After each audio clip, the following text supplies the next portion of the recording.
They thought age made me easy to bury.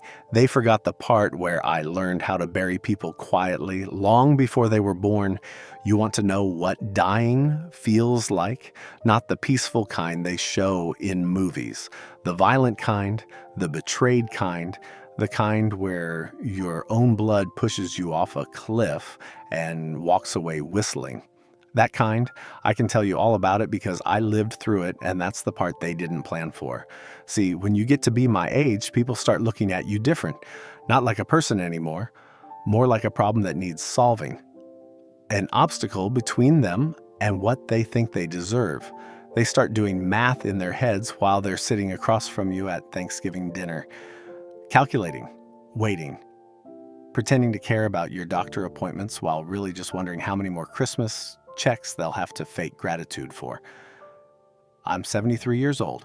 73 years of waking up before dawn, of calluses that never healed, of joints that scream every morning like they're trying to remind me I'm still here. 73 years of doing the right thing, of providing, of sacrificing pieces of myself so others could have it easier. And you know what all that got me? A 10-second fall and a mouthful of lake water. But I'm getting ahead of myself. Let me take you back. Let me show you how a man becomes disposable to the people he loved most. My wife Eleanor died 2 years ago. Pancreatic cancer. 4 months from diagnosis to funeral.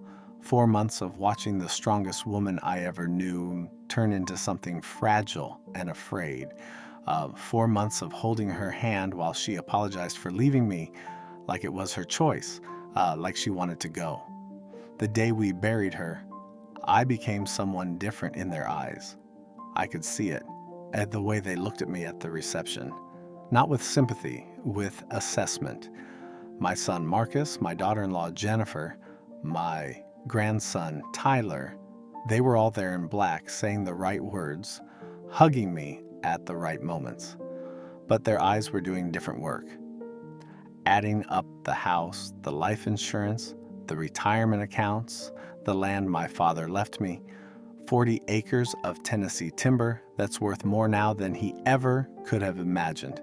Eleanor and I, we never had much, but we had enough. We were careful. We saved. I worked 37 years at the plant, third shift supervisor, breathing in chemical fumes that probably took years off my life.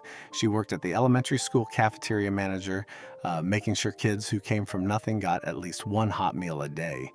We lived small so we could leave something behind. That was the dream. Leave something behind that mattered. After Eleanor died, the house got quiet in a way that made my ears ring. You don't know what silence costs until you've lived 51 years with someone and then suddenly haven't. Every room echoed, every meal tasted like dust. I'd wake up reaching for her side of the bed and finding it cold, and that coldness would spread through my whole chest like I'd been shot. Marcus started calling more. At first, I thought it was concern. Maybe it was in the beginning. Maybe I'm being unfair, but then the calls got specific. Dad, have you thought about updating your will? Dad, you really should add me to your accounts just in case something happens.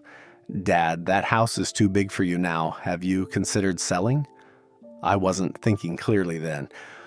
Grief does that, makes you stupid, makes you grateful for any attention at all. So I said yes to things. I added his name to my checking account. I told him where the important papers were. I gave him access because he was my son. And isn't that what you're supposed to do? Trust your children? The thing about trust is it's like a glass sculpture. Beautiful, intricate, took years to build. But it only takes one moment, one crack, one betrayal to shatter it into pieces so small you'll never fit them back together, and you'll spend the rest of your life stepping on those pieces, feeling them cut into your feet, reminding you that you were fool enough to believe. 6 months after Eleanor passed, Marcus invited me to his lake house. Not his lake house, really. It was mine. I'd bought it 20 years ago as an investment, a little place up in the mountains on Lake Cumberland where the water runs clear and cold. I'd let him use it over the years. Family place, I thought. Somewhere we could all gather. I'd spent maybe 10 weekends there total. He'd spent 100. He called it the cabin, like it was some rustic shack, but it was a 3-bedroom house with a dock and a boathouse, worth at least $400,000 now. "Dad, come up for the weekend," he said. "Just you and me, like old times. We'll fish, drink some beers, talk. You've been alone too much." He was right about that part. I had been alone too much, the kind of alone that starts to feel like drowning. So I said yes. I packed a bag. I drove the 3 hours up into the mountains, watching the trees get thicker and the air get cleaner, thinking maybe this was what I needed. Time with my son, connection, proof that I wasn't completely alone in this world. I should have known better. I should have seen the signs, but grief makes you blind to everything except your own pain. When I pulled up to the cabin, Marcus was already there, standing on the porch with a beer in his hand and a smile that didn't quite reach his eyes. That smile.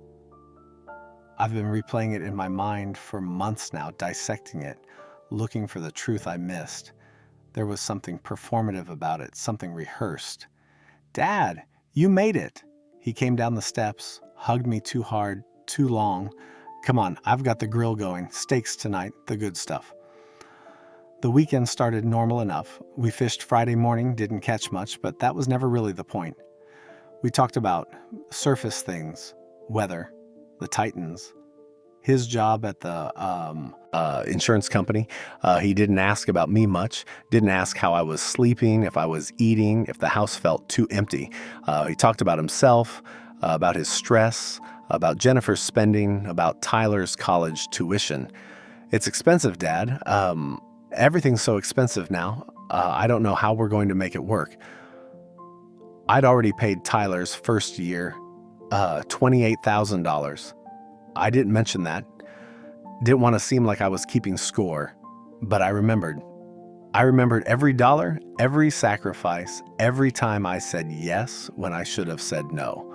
Friday night, after the steaks and half a bottle of bourbon, Marcus got sentimental, or what I thought was sentimental. Now I know it was setup, laying groundwork, building narrative. "I miss Mom," he said, staring into the fire. "House isn't the same without her. Nothing's the same." "No," I agreed. "It's not." "You doing okay, Dad? Really?"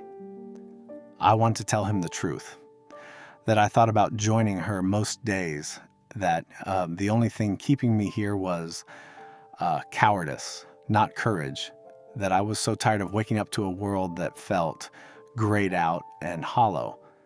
But you don't say those things out loud. You keep them locked inside where they can't be used against you. "I'm managing," I said. "You know we're here for you, right? Me and Jen and Tyler. You're not alone." I believed him. God help me, I believed him. Saturday morning, Marcus suggested we take the boat out. Water's perfect. Let's go up to Hawks Point, do some fishing off the cliffs. Hawks Point. I'd only been there once, years ago. It's a rock formation that juts out over the deepest part of Lake Cumberland, maybe 60 feet up. The kids used to jump off it in summer, showing off, risking their necks for a thrill. I'd always thought it was foolish. Beautiful, but foolish. We loaded the boat with gear, cooler, fishing rods we probably wouldn't use. The morning was cool, mist still hanging over the water like smoke. I sat in the front while Marcus drove, wind in my face, sun starting to burn through the clouds. For a moment, just a moment, I felt something like peace. We motored up the lake for 20 minutes, the shoreline getting steeper, the cliffs getting higher.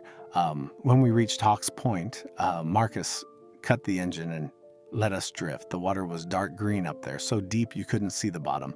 The cliff face rose up like a wall, rock and roots and shadow. "Let's climb up," Marcus said. "The view's incredible from the top." I hesitated. My knees aren't what they used to be. Neither is my balance, but I didn't want to seem old. I didn't want to be the burden he was probably already thinking I was. So I nodded. We tied the boat to an exposed route and started climbing. There was a rough trail, more like a series of handholds and footholds carved by decades of teenagers doing stupid things. Marcus went first, turning back every few feet, to make sure I was keeping up. Concerned son, helpful son, loving son, liar, murderer, thief. It took us 15 minutes to reach the top. My lungs were burning, my legs shaking. I sat down on a flat rock near the edge, trying to catch my breath, trying not to look like I was dying from the exertion. Beautiful, right? Marcus stood near the edge looking out over the lake. It was beautiful, the kind of beautiful that makes you feel small. The water stretched out like a mirror, reflecting the sky, the trees, the clouds. You could see for miles. You could see the cabin, tiny as a toy, down at the far end. You could see the curves of the shore, the hidden coves, the places where the creek fed into the lake. It was the kind of view that should make you grateful to be alive. It was the last thing I thought I'd ever see. Marcus sat down next to me. We were quiet for a while. Just the sound of wind and water and birds I couldn't name. Then he spoke, and his voice had changed, flattened, lost its warmth. Dad, I need to talk to you about something. Okay. It's about money, about the future, about what happens when you're gone. My chest tightened. I'm not gone, Marcus. I'm sitting right here. I know, but you have to think about these things. You're not young anymore. And with Mom gone, with your health, my health is fine. Is it? Really? Because you look tired, Dad. You look old. I'm worried about you. There was something in his tone, something that made the hair on my neck stand up. I turned to look at him and his face was strange. Blank, like he'd put on a mask. What are you really saying, Marcus? He stood up, brushed dirt off his jeans, walked closer to the edge. I'm saying it's time. Time for you to let go. Time for us to move forward. Time for what? He didn't answer, just looked at me with eyes I didn't recognize, eyes that belonged to a stranger. And in that moment, I knew. I knew what he was thinking, what he was planning, what he'd already decided. I tried to stand, but my legs were stiff from the climb. I made it halfway up before he moved. He was fast, faster than I expected. His hands hit my chest, two-handed shove, all his weight behind it. I didn't have time to grab anything, didn't have time to scream. 1 second, I was on solid ground. The next, I was in the air, falling, the world spinning around me in a blur of sky and water and rock. I remember thinking, this is it. This is how it ends. Killed by my own son because I was too stupid to see it coming. The impact knocked everything out of me. Breath, thought, hope. The water was cold, so cold it felt like fire. I went under, down into that dark green nothing. Water filling my mouth and nose and lungs. My body wanted to fight, to swim, but it didn't know which way was up. Everything was spinning, tumbling, dying. I don't know how I made it to the surface. Instinct, maybe. The same animal part of the brain that makes you pull your hand back from a flame. I broke through, gasping, choking, vision blurred with lake water and tears and shock. I couldn't see the cliff, couldn't see the boat, couldn't see anything but water and sky and the certainty that I was about to die. I heard the boat engine start, heard it grow louder, then fade away. He didn't look back, didn't check to see if I'd survived. He just left. Drove away like he'd just taken out the trash. The cold was the worst part. Not the pain, though there was plenty of that, but the cold. It seeped into my bones, made my muscles seize up, made my thoughts slow and thick. Hypothermia, I realized. Even if the fall didn't kill me, the cold would. I tried to swim towards shore, but every movement was agony. Something in my ribs was broken, maybe 2 ribs. My left shoulder screamed with pain, badly bruised or maybe dislocated. My head throbbed where I'd hit the water. I kept going under, swallowing water, coming back up with less strength each time. I should have died there. Any reasonable person would have. 73 years old, thrown off a 60-foot cliff, alone in water cold enough to stop your heart. The odds weren't just against me, they were laughing at me. But I didn't die. I don't know if it was stubbornness or spite or just the universe deciding it wasn't finished with me yet, but I kept moving, kept kicking, kept forcing my body forward, even when every cell in it was screaming to stop. I thought about Eleanor, thought about how she fought cancer until there was nothing left to fight with. Thought about how she'd be ashamed of me if I just gave up and drowned because my son wanted my money. That anger, that hot, bright rage, it kept me warm when nothing else could. It took me 25 minutes to reach the shore. 25 minutes of torture, of drowning and undrowning, of pulling myself forward inches at a time.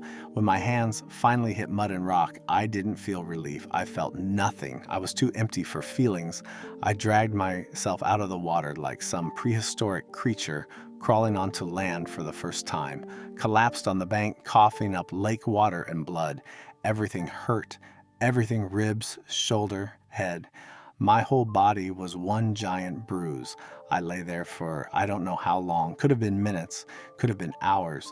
The sun moved across the sky. My clothes started to dry, stiff with lake water and cold sweat.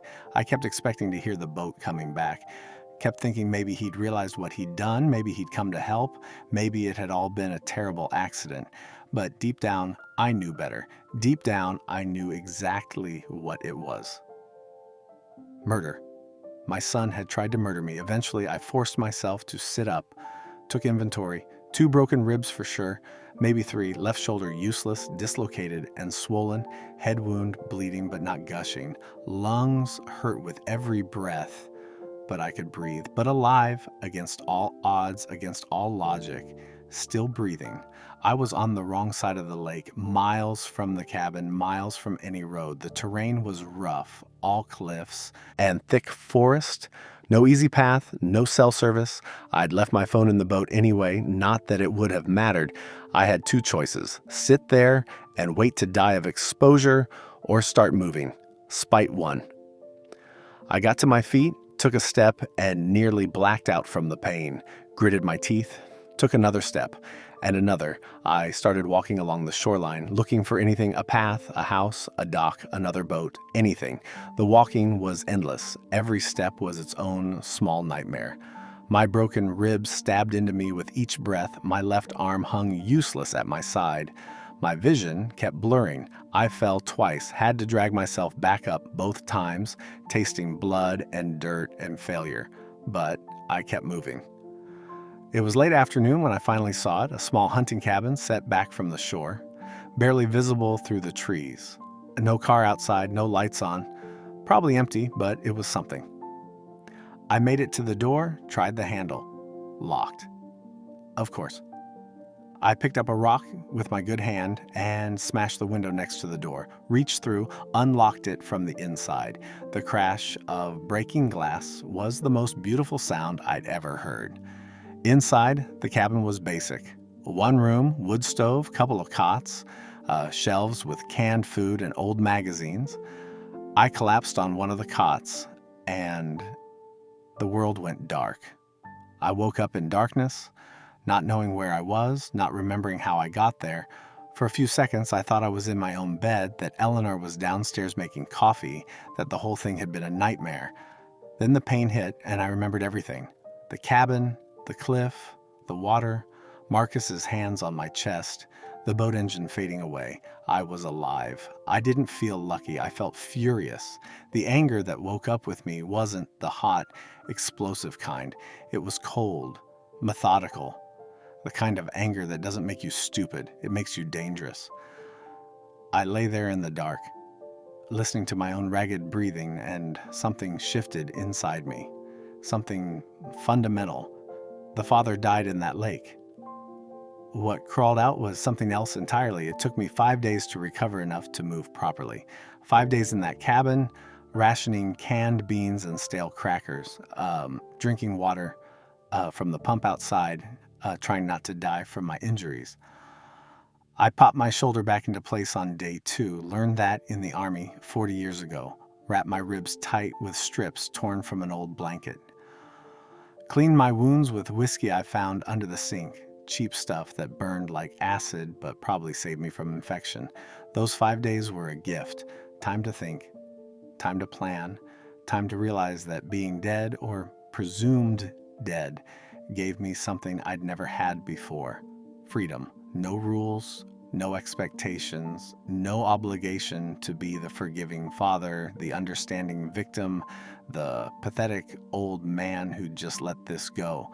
Dead men don't have to play nice. Dead men don't have to worry about family dinners and awkward conversations and keeping the peace. Dead men can do whatever the hell they want, and I wanted revenge. Not the stupid kind, not the rage-fueled, act first, think later kind that gets you arrested or killed. The smart kind, the patient kind, the kind that takes its time, learns everything, waits for the perfect moment, then strikes so precisely that there's no recovery. I had time, I had rage, and now I had nothing left to lose. On the sixth day, I walked out of that cabin and started the long hike back to civilization. It took me most of the day, following the shoreline, then cutting through the woods when I found a trail marked by hunters. Every step hurt. Every breath was fire in my chest. But I kept moving, fueled by something stronger than pain, purpose. I made it to a small town I didn't recognize, found a library with public computers. Looked like hell. Dirty, bruised, probably half dead, but the librarian was kind enough to pretend not to notice. I logged onto a computer and started researching. What happens when someone goes missing on a lake? How long before they're presumed dead? What the police procedures are? What the family has to do? Then I searched my own name. There it was. Third result on Google. Local news article from 5 days ago. Local man missing after lake accident, search underway. I read it 3 times, absorbing every word, every lie. Marcus Donovan, 48, reported his father, Robert Donovan, 73, missing after what he described as a tragic boating accident at Hawks Point on Lake Cumberland. According to Marcus, his father lost his balance while fishing from a rocky outcrop and fell approximately 60 feet into the water. Marcus attempted rescue efforts but was unable to locate his father. Authorities were called and search and rescue teams have been deployed. The family is devastated and asking for privacy during this difficult time. Devastated. Privacy. Difficult time. I almost laughed. Would have if my ribs didn't hurt so much. There was a photo accompanying the article. Marcus looking appropriately distraught, red-eyed, unshaven. Jennifer next to him with her hand on his shoulder, playing the supportive daughter-in-law. Tyler in the background looking down, uncomfortable. The grieving family. Except they weren't grieving. They were celebrating. They just had to wait a respectable amount of time before they could cash in. I needed to see more. Needed to know what they were saying, what they were doing, how they were playing this, but I couldn't just show up. Couldn't walk back into my life and ruin the element of surprise. I had to stay dead. Had to stay hidden. Had to become a ghost. The library had a payphone outside, relics from another era, but still functional. I called my neighbor, Betty Friedman. 80 years old, lived next door for 23 years, made the best apple pie I'd ever tasted. She answered on the 3rd ring. Hello? Betty. It's Bob. Silence. Then, Bob. Bob Donovan? But they said, Marcus said you were dead. I know, I'm not, but Betty, I need you to listen very carefully. I need your help, and I need you to not tell anyone, and I mean anyone, that I called. What happened? Where are you? Are you hurt? I'm alive. That's all that matters right now. Betty, can you do something for me? Can you watch my house, watch who comes and goes, watch what Marcus does? Bob, what's going on? He pushed me off a cliff, Betty. My own son tried to kill me, and I'm going to make sure he pays for it, but I need to know what he's doing first.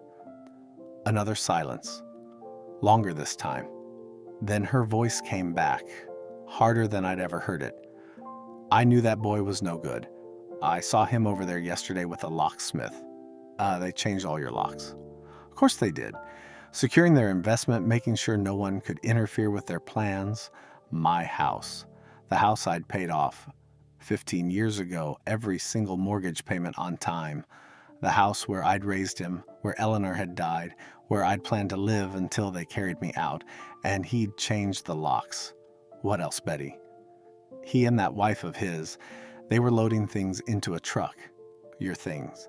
I saw them take out boxes, furniture, your toolbox from the garage. I know because I recognized it. Your father's toolbox, the red one. They were hauling it out like common thieves. My father's toolbox.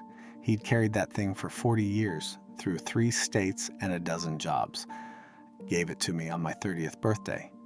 Take care of it, he'd said. Good tools last forever if you respect them. I'd use those tools to build the deck Marcus learned to walk on, use them to fix his first car, use them to build him a bookshelf for his first apartment, and he stole them before I was even officially dead. Betty, I need you to write down everything you see. Times, dates, what they take, who comes by. Take pictures if you can. Can you do that? You bet your ass I can. And Bob, when you're ready to come home, you call me. I'll make sure you've got a place to stay while you figure this out. Thank you, Betty. Don't thank me. Just promise me you'll make that bastard sorry. Oh, I will. That's a promise. I hung up and stood there for a moment, letting it all sink in. He wasn't even waiting for the body to be found. Wasn't even pretending to grieve properly. He was looting my house like a vulture picking at a carcass that wasn't even cold yet. The old me would have been heartbroken. The old me would have wanted to understand, to talk, to fix it somehow. But the old me drowned in that lake. What was left had no room for heartbreak, only calculation. I needed money, needed resources, needed to set up a base of operations that Marcus didn't know about. I walked to the only place in town that looked open past 5 o'clock, a dive bar called Murphy's. Sat down at the end of the counter, ordered a beer with the $20 I'd found in the cabin. The bartender, a guy about 50 with tattoos up, both arms and a scar through his left eyebrow, slid the beer across to me and studied my face. Rough week? You could say that. Need anything besides the beer? I looked at him. Really looked at him. Sometimes you can just tell when someone's lived a complicated life, when they've been on the wrong side of things and come out the other end without judgment. He had that quality. I need to not exist for a while, I said. And I need a place to stay where no one asks questions. He wiped down the bar, thinking. Got a room upstairs, 100 a week, cash, no lease, no ID, no problem. You running from the law? No. Running from family. He nodded, like that made perfect sense. Family's worse. Name's Murphy. I own the place. You need work? I need a cook 3 nights a week. Cash under the table. Interested? Very. Good. Finish your beer. I'll show you the room. The room was small. Bed, dresser, bathroom down the hall, but it was clean and it was anonymous. Perfect. I paid him for 2 weeks up front with money I didn't have yet, then asked if I could borrow his phone. He handed it over without questions. I called my bank. Got through to my account manager, Sarah Chen. I'd known her for 8 years, trusted her to handle my money without judgment. Mr. Donovan? Oh my God, we heard about. I'm alive, Sarah, but I need you to listen, and I need you to do exactly what I say without asking why. Can you do that? Of course. What do you need?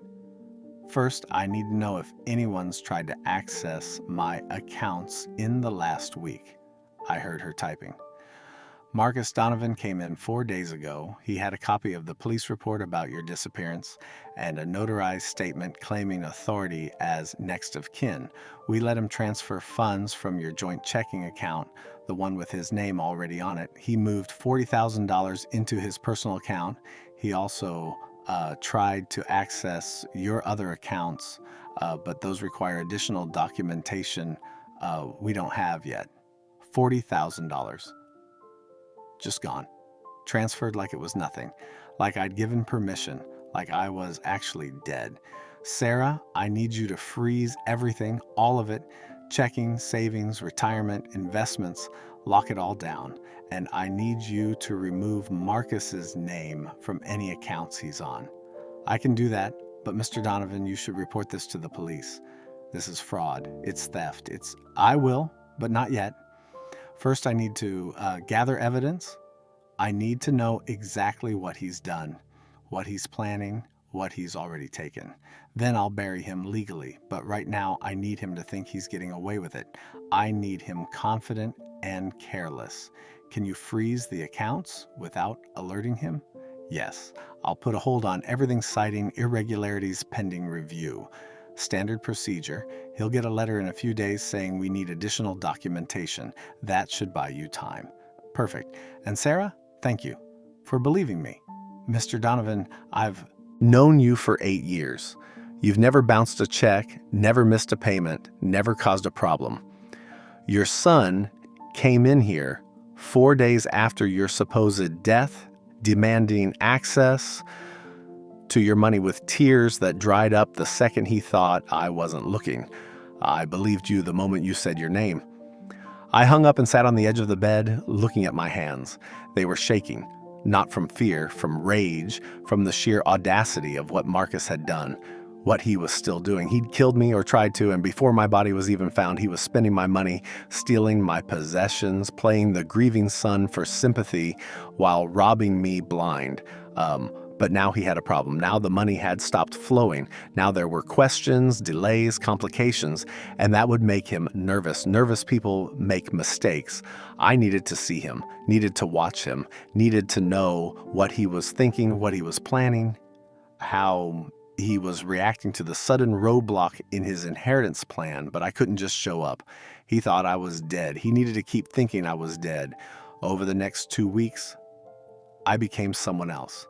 Let my beard grow out, bought different clothes from the thrift store, work boots, flannel, baseball cap, dropped weight because I was barely eating, which changed my face, hollowed it out, got a pair of cheap reading glasses that I didn't need, walked different, slower, with a slight hunch that made me look older and weaker than I was. I became invisible, just another old man nobody notices, and I started watching. My house was a 30-minute drive from Murphy's. Betty was true to her word. She'd been documenting everything. Gave me a notebook full of observations, times Marcus came by, what he carried out, who he brought with him. She'd even taken pictures on her phone. Bless her. Furniture, boxes, Eleanor's china cabinet that her mother had given us, my father's tools, my fishing gear, the antique clock that had been in my family for 3 generations. All of it loaded into his truck and driven away. Stolen from a dead man who wasn't dead. I started parking down the street in the mornings, watching. Marcus showed up every few days, always with Jennifer, sometimes with Tyler in the truck, but staying outside. They'd go in like they owned the place, because legally they thought they did, and come out with more of my life in boxes. But the interesting part was what happened when they thought no one was watching. I saw Jennifer on the phone, laughing, already planning how to spend money she didn't have yet. Saw Marcus measuring rooms, taking photos, clearly planning to sell the place. No grief, no sadness, just greed. I followed Marcus to the bank twice, watched him go in with a briefcase, come out angry. The freeze was working. He couldn't access the money, couldn't liquidate the accounts, couldn't get what he thought he'd earned by murdering me, and it was eating him alive. Good. But I needed more than observations. I needed evidence, proof, something that would stand up in court, that would destroy him completely, that would make sure he spent the rest of his life paying for what he'd done. So I went to see someone I never thought I'd need to see again. Frank Hooper, old army buddy. Did 2 tours in Vietnam with me back when we were young and stupid and thought we were invincible. After the war, Frank went a different direction than I did. While I went to work at the plant and built a quiet life, Frank went into private investigation. Corporate espionage, surveillance, digging up dirt for lawyers and divorce cases, and people who needed to know things other people didn't want them to know. We'd lost touch over the years, Christmas cards maybe, an occasional phone call, but I knew he was still around, still working, still had skills I needed. I found his office in a strip mall outside of Nashville. Small place, a frosted glass door with his name stenciled on it. I knocked, waited, heard footsteps. The door opened, and there he was. 75 years old now, gray beard, sharp eyes that still looked like they could see through walls. He stared at me for 3 seconds before recognition hit. Bobby Donovan? Jesus Christ. I heard you were dead. I was. Got better. He laughed, stepped aside, let me in. You look like hammered shit, brother. What happened? I told him everything. The cliff, the water, the betrayal, the recovery, the watching, the stolen money and possessions and life. He listened without interrupting, taking notes, nodding in places where most people would have gasped or sworn. When I finished, he leaned back in his chair and studied me. You want revenge. I want justice. And yes, I want him to suffer. I want him to feel every single thing he did to me, magnified by 1,000. I want him destroyed. Can't say I blame you. What do you need from me? Surveillance, professional grade. I need to know everywhere he goes, everyone he talks to, every phone call, every email, every transaction. I need evidence that will hold up in court, and I need it done without him knowing. Frank pulled out a contract, started writing. I can put GPS trackers on his vehicles. Gray area, legally. But if we're documenting attempted murder, I can make it work. I've got contacts who can pull records if we go through proper channels later. I can monitor his financial activity through public records and credit monitoring services. And I can follow him physically, document his movements, see if he slips up and says something incriminating where others can hear. How much? For you? Cost. $2,000 retainer. Then we'll see how deep this goes. But Bobby, I gotta warn you, sometimes what we find makes things worse before they get better. You sure you want to know everything? I'm sure. I need to know how deep his betrayal goes. I need to see the whole picture before I burn it to the ground. Frank smiled. It wasn't a nice smile. It was the smile of a man who'd seen the worst humanity had to offer and stopped being surprised. Then let's get to work. Over the next month, Frank earned every penny. He was thorough, careful, professional. Planted GPS trackers on both Marcus and Jennifer's cars. Followed them to meetings with estate lawyers. Documented them at my house, hauling away my possessions. Got access to public records showing their mounting debts, credit reports, property liens, court filings for unpaid bills. And what we found was worse than I'd imagined. Frank managed to position himself near them at a restaurant where they were having dinner. He sat 2 tables away with a directional microphone disguised as a phone, recorded their entire conversation. They talked openly, carelessly, assuming no one was listening. Jennifer's voice, when is this going to be over? When can we actually access the real money? Marcus, soon. The lawyer says we need to wait for the death certificate. They're dragging the lake again next week. Once they give up the search, they'll issue it. Presumed dead. Then we're golden. Jennifer, we should have done this years ago before Eleanor died. Would have been easier. Marcus, we talked about this. The timing had to be right. Lake house, accident, remote location, no witnesses. It went exactly as planned. Jennifer, except we still can't touch most of the money. What's the holdup at the bank? Marcus, some bullshit about irregularities. They'll sort it out. They have to. I'm the only heir. Frank pulled their financial records through public databases and credit monitoring services. They were drowning in debt. Credit cards maxed out at over $80,000. Second mortgage on their house, 3 months behind. Car payments past due. Tyler's college fund, the one I'd assumed they were contributing to, was empty. They'd spent it on vacations, new cars, Jennifer's cosmetic surgery. They'd been living far beyond their means for years, keeping up appearances while quietly going bankrupt. And I was their exit strategy, their salvation. Their lottery ticket. They just had to wait for me to die. And when I didn't die fast enough, they decided to help the process along. We found more. Marcus had taken out a life insurance policy on me 2 years ago. I found it in my own files when Frank helped me get into my house through the back door one night while they were gone. $300,000. The signature looked like mine, but I'd never signed it. He'd forged it. I had been planning this since before Eleanor got sick, maybe longer. The betrayal wasn't sudden, it was calculated, methodical, years in the making. Frank laid all the evidence out on his desk. Photos of them stealing from my house with timestamps, GPS data showing Marcus's car at the lake house that day, staying for 3 hours, then driving home. Bank records showing the $40,000 transfer, credit reports showing their financial desperation, the recording of their restaurant. Conversation. Public records of the forged insurance policy. "This is enough," Frank said. "This is attempted murder, fraud, forgery, insurance fraud, theft. They're done. We take this to the police right now. They'll be arrested by dinner." I stared at the evidence, all the proof I needed to destroy them, to put Marcus in prison for the rest of his life, to make sure he lost everything. But something in me resisted, not forgiveness, not mercy, something else. "Not yet," I said. "Bobby, I want them to feel it first. I want them to panic. I want them to turn on each other. I want them to experience the fear and helplessness and betrayal that I felt.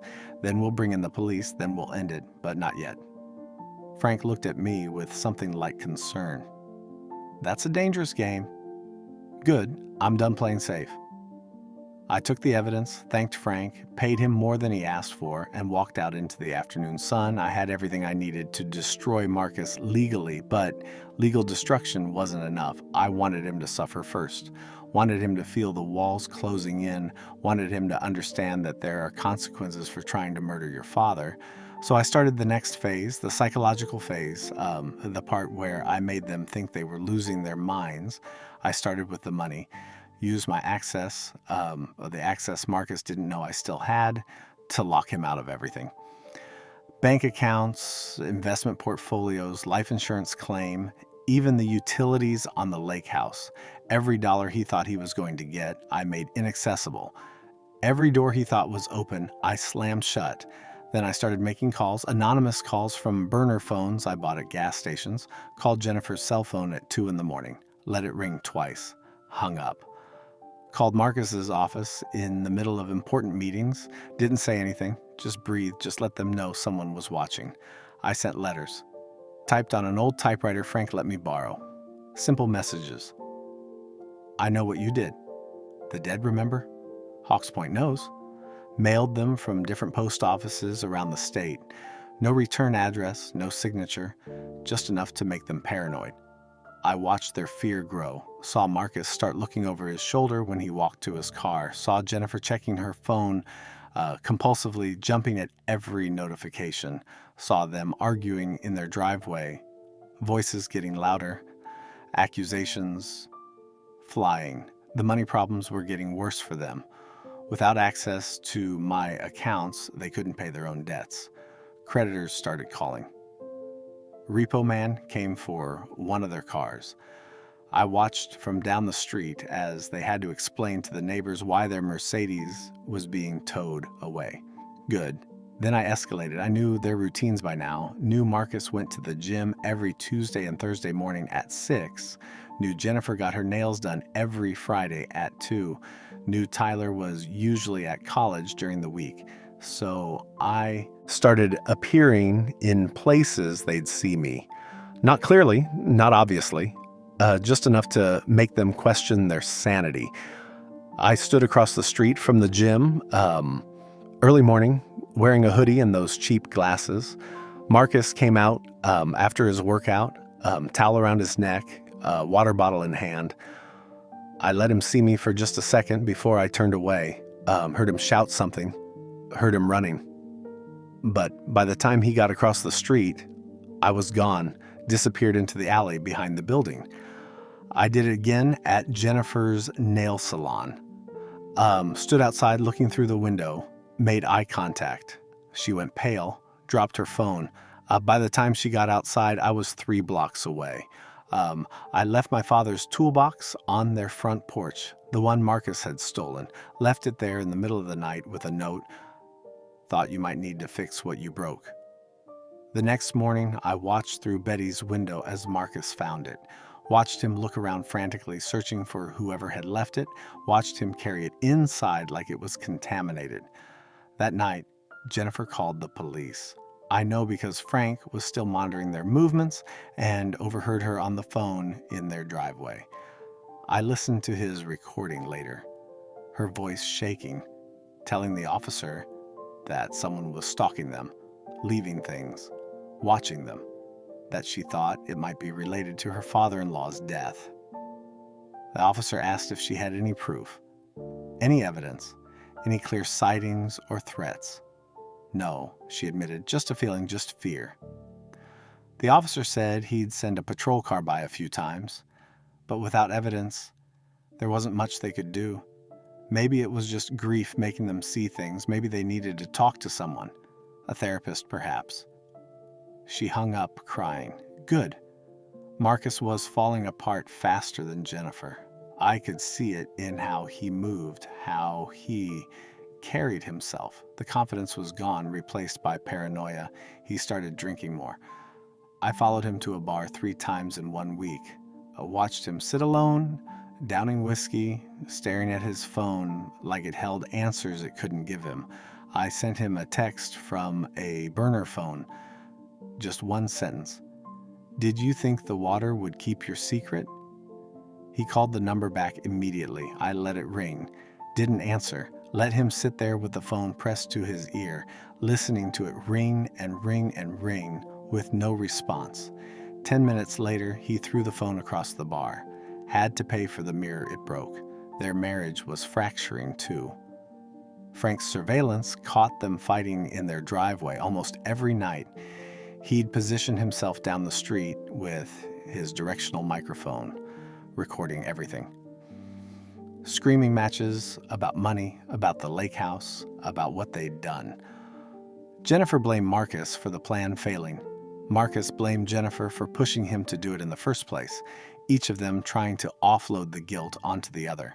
Something went wrong, Jennifer screamed. One night, her voice carrying across the neighborhood. He should be dead. The police should have found a body by now. This isn't how it was supposed to go. Stop saying that out loud. Marcus hissed. The neighbors can hear you. I don't care. We murdered your father and we can't even access his money. We're about to lose everything, the house, the cars, everything. And for what? Keep your voice down. Why? You think he can hear us? You think dead people listen? Maybe he can. Maybe that's why I keep seeing him. Maybe that's why I feel like someone's watching us all the time. You're not seeing him. You're seeing what you want to see because you feel guilty, because we did what we had to do and you can't handle it. What we had to do? We didn't have to kill him, Marcus. We could have asked for help. We could have asked for help and admitted we're failures, that we blew through everything, that we're drowning in debt we can't pay. He would have judged us, would have lectured us, would have made us feel like children. At least we wouldn't be murderers. The silence after that was long. Then I heard something that made my blood run cold and hot at the same time. Marcus's voice, quiet, defeated. Maybe we should just confess. Maybe we should tell them what happened. Say it was an accident. Say he fell and we panicked. They might believe us. It's better than this, better than waiting for what? For him to come back from the dead? He's gone, Marcus, dead. Fish food at the bottom of Lake Cumberland. You watched him fall. You made sure he went under. This paranoia is going to destroy us faster than any confession. Then why can't I sleep? Why do I keep seeing his face? That last moment when he realized what I was doing. He knew. And he looked at me like I wasn't his son anymore. You're not his son anymore. We're not those people anymore. We became something else the moment we decided to do this. So, we either see it through or we go to prison. Those are the only options. I listened to that recording 5 times. Heard the guilt, the fear, the desperation. Heard my son admitting what he'd done, what he'd become. Part of me, some small dying part, wanted to feel sympathy, wanted to remember the boy I'd raised, the son I'd loved, the family I'd thought we were. But that part was too small, too quiet, drowned out by the rage. It was time to stop being a ghost, Time to stop the psychological torture and move to the final phase. Time to show them that the dead can rise, that betrayal has consequences, that you can't kill your father and expect to walk away clean. I called Frank. I'm ready. Let's bring in the police. Let's end this. About damn time. I was starting to worry you were enjoying the haunting too much. I was, but it's time for them to face something worse than ghosts. Time for them to face justice. Frank had already prepared everything. Had a lawyer friend, Diane Morrison, who specialized in elder abuse and fraud cases. She'd reviewed all our evidence and confirmed what I already knew. We had them dead to rights: attempted murder, fraud, forgery, insurance fraud, theft. The charges would put Marcus away for 20 years minimum. Jennifer, too, as an accessory and co-conspirator. We set up a meeting with the district attorney. I walked into that office after 2 months of being dead, and the look on the DA's face was worth every day of pain, every night of rage, every moment of suffering. Mr. Donovan, Robert Donovan, that's me, heard I was dead. Turns out I'm not. We laid out everything: the evidence, the recordings, the photographs, the financial fraud, the insurance scam. The DA listened, taking notes, his expression getting grimmer with each revelation. When we finished, he sat back and whistled low. This is one of the most clear-cut attempted murder cases I've seen in 20 years. Mr. Donovan, I'm sorry for what you went through, and I'm going to make sure your son and his wife pay for it. When? We'll need to move fast. If they suspect we're onto them, they might run. I'll get arrest warrants drawn up today. We'll pick them up tomorrow morning. I'll need you to make yourself scarce until after the arrest. We don't want them seeing you and fleeing. After they're in custody, we'll need you for a full statement. I'll be wherever you need me to be. That night, I didn't sleep. Couldn't. Tomorrow it would all be over. Tomorrow, Marcus would see me alive. Would understand that he'd failed, that everything he'd done, the planning, the murder attempt, the theft, the lies, all of it had been for nothing. Worse than nothing. It had earned him a prison cell. I stayed at Betty's house that night. She made up her guest room, brought me tea, sat with me while I stared at the wall, and tried to process what was about to happen. You did the right thing, she said. What he did to you, there's no coming back from that. I know, but he's still my son. Some part of me still remembers the boy he was. I know. But Bob, that boy grew up into a man who tried to murder you for money. You don't owe him anything. Not forgiveness, not mercy, nothing. She was right. I knew she was right. The next morning, I watched from Betty's window as 4 police cars pulled up to Marcus's house just after dawn. Watched the officers approach the door. Watched Marcus answer in his bathrobe, confused then terrified, as they read him his rights. Watched Jennifer appear behind him, screaming. Watched them both get handcuffed and led to separate cars. Tyler came out onto the porch, phone in his hand, looking lost. One of the officers stayed behind to talk to him. I couldn't hear what was said, but I saw Tyler's face crumble. Saw him sit down on the steps and put his head in his hands. That hurt to watch. Tyler was a victim in this too. Even if he'd been willfully blind, he'd lost his grandmother. Now he was losing both parents. And soon he'd learn his grandfather wasn't dead, that his parents had tried to kill me. An hour later, the DA called. They're in custody. Both of them, we're processing them now. Can you come down to the station and give your statement? On my way. Frank drove me. We didn't talk much. What was there to say? I'd won. I'd gotten my revenge. My son was going to prison. My family was destroyed. Victory felt like ashes in my mouth. At the station, I told them everything, start to finish. The cliff, the water, the survival, the watching, the evidence gathering. They recorded it all, asked clarifying questions, took notes. The detective interviewing me looked at me with something like awe. Mr. Donovan, I've been doing this job for 23 years. I've never seen anything like this. Your son tried to kill you, and you not only survived, but built an airtight case against him. That takes incredible strength. It takes spite, I said, spite and rage, and the refusal to let him win. After giving my statement, the DA asked if I wanted to see Marcus. He's asking for you, says he needs to talk to you. You're under no obligation. No, I said immediately. I have nothing to say to him. Understood.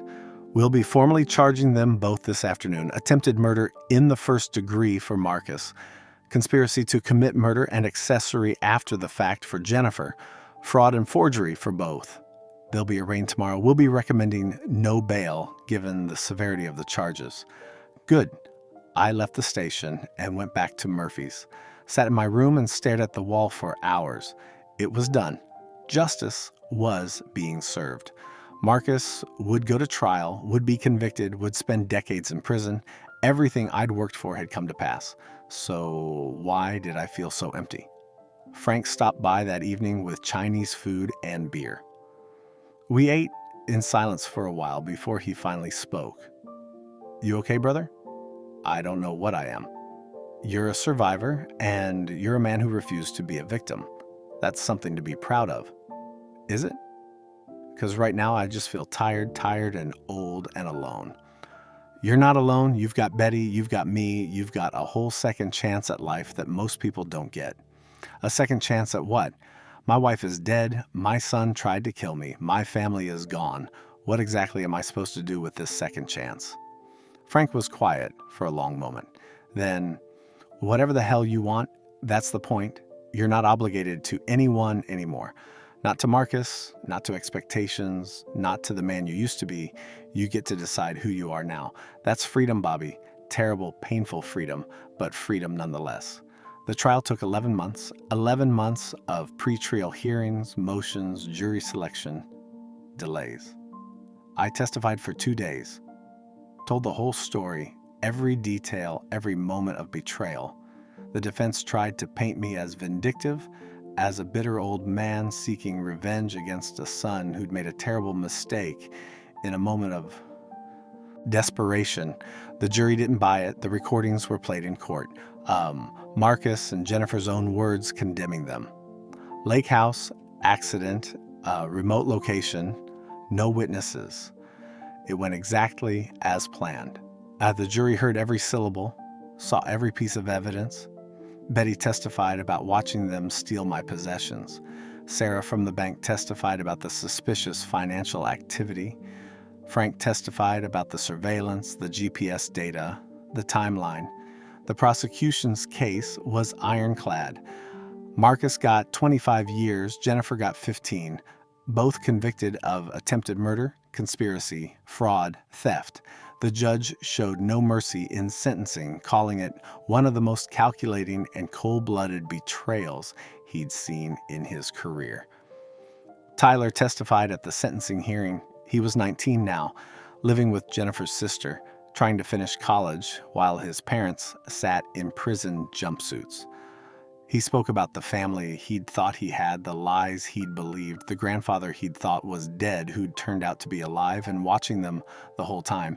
He didn't ask me for forgiveness, didn't look at me, just spoke his piece and left.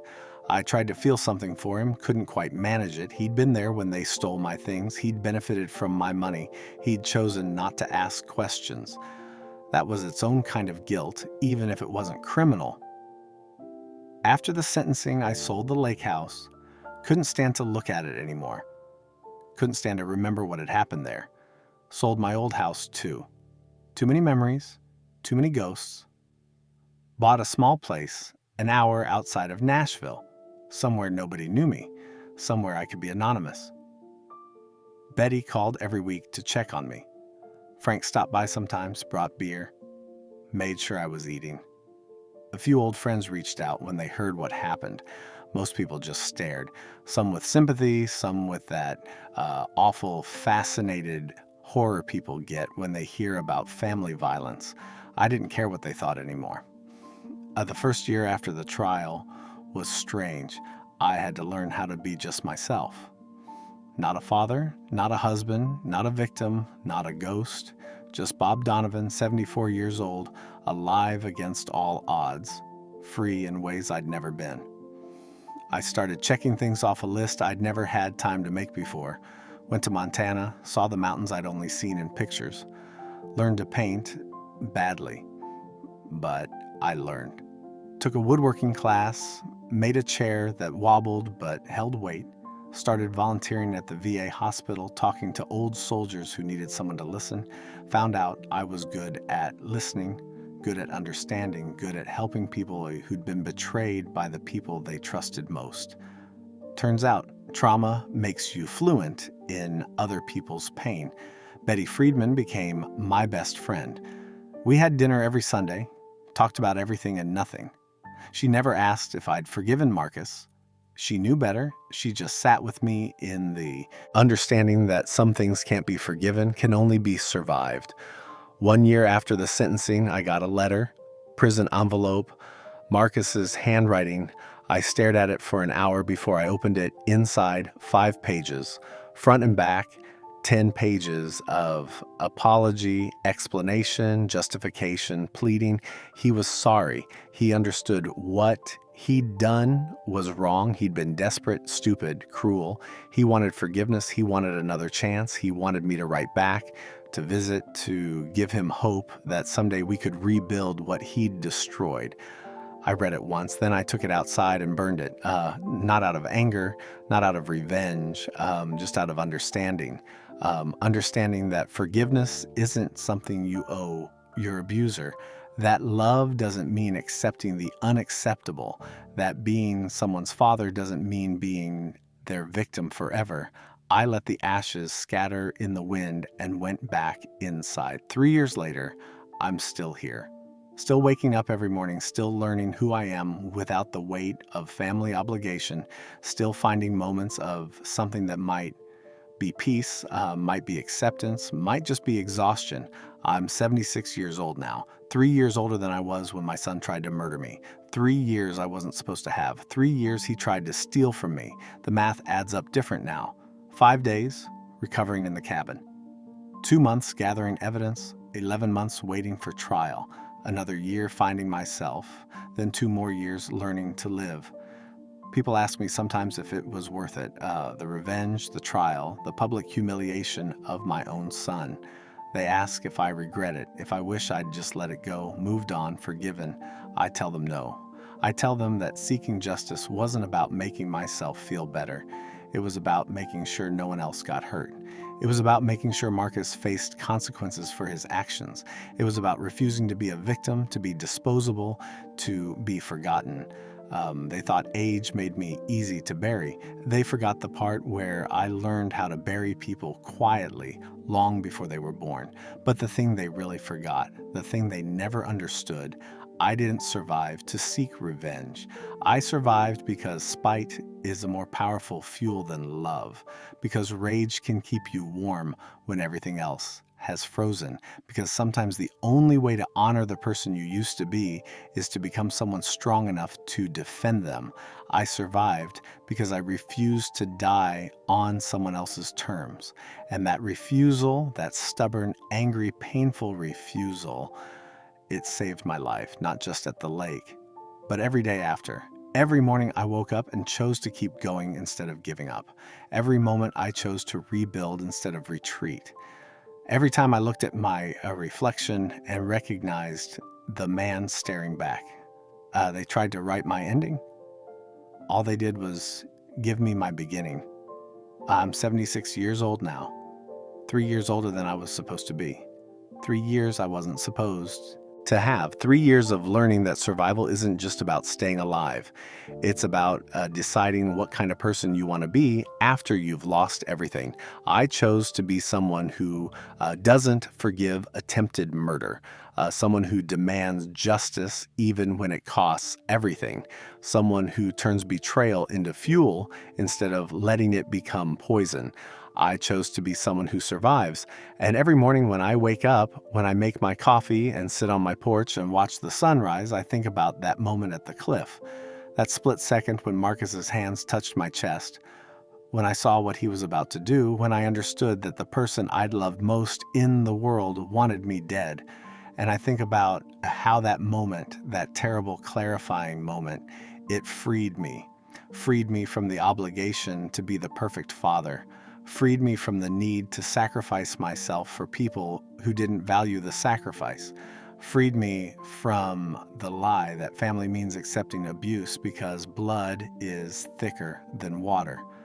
Blood might be thicker than water, but it drowns you just as dead. I survived the drowning, survived the betrayal, survived the loss of everything I thought mattered. And what I found on the other side wasn't happiness, wasn't peace, wasn't forgiveness.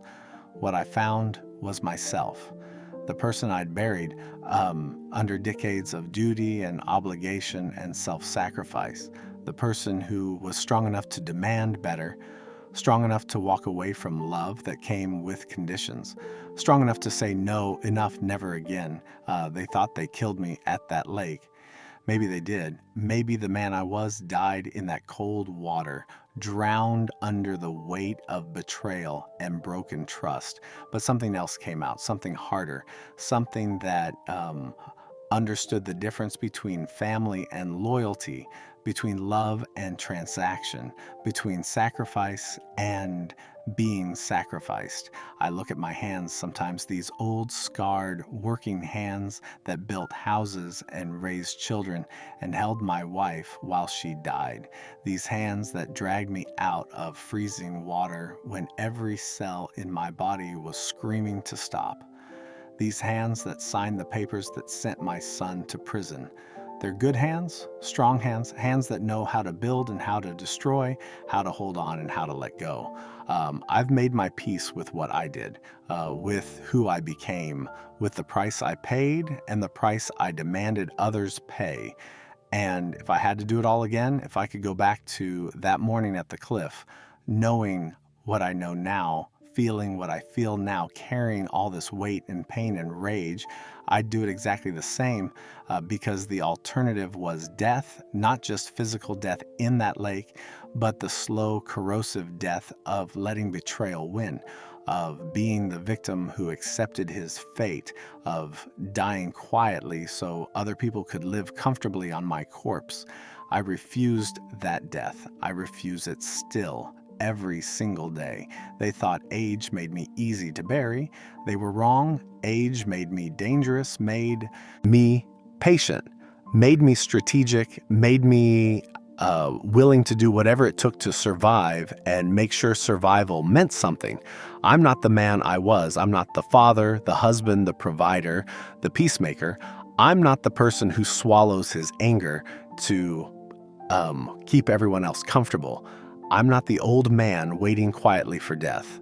I'm the one who fell and got back up, who drowned and learned to breathe, who was murdered and refused to die. I'm the one who survived, and that's the story I'll tell until my last breath. Not as a victim, not as a tragedy, but as a warning, as proof, as a testament to what happens when you underestimate someone just because they're old, just because they're grieving, just because they seem easy to erase. You want to know what dying feels like? I already told you. But you want to know what living feels like after you've died. It feels like rage transformed into purpose, like pain transformed into strength, like betrayal transformed into clarity. It feels like freedom, terrible, lonely, hard-won freedom, and I earned every goddamn second of it.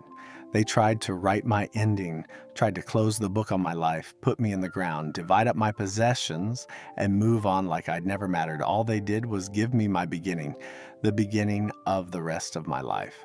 The life I'm living on my terms, by my rules, without apology or explanation or the weight of people who only loved me for what I could give them. I'm 76 years old. I've been dead once. I don't plan on doing it again anytime soon. And if anyone else tries to put me in the ground, well, they should ask my son how that worked out for him. From his prison cell, where he'll be for the next 22 years, I'm sure he'll tell them, you don't bury a man who's already survived his own funeral. You don't kill someone who's already learned how to rise from the dead. You don't betray someone who has nothing left to lose and everything left to fight for.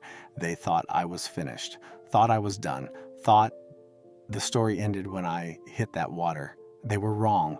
The story ended when they heard the cell door lock behind them, when they understood that actions have consequences, when they learned that betrayal is a debt that always comes due.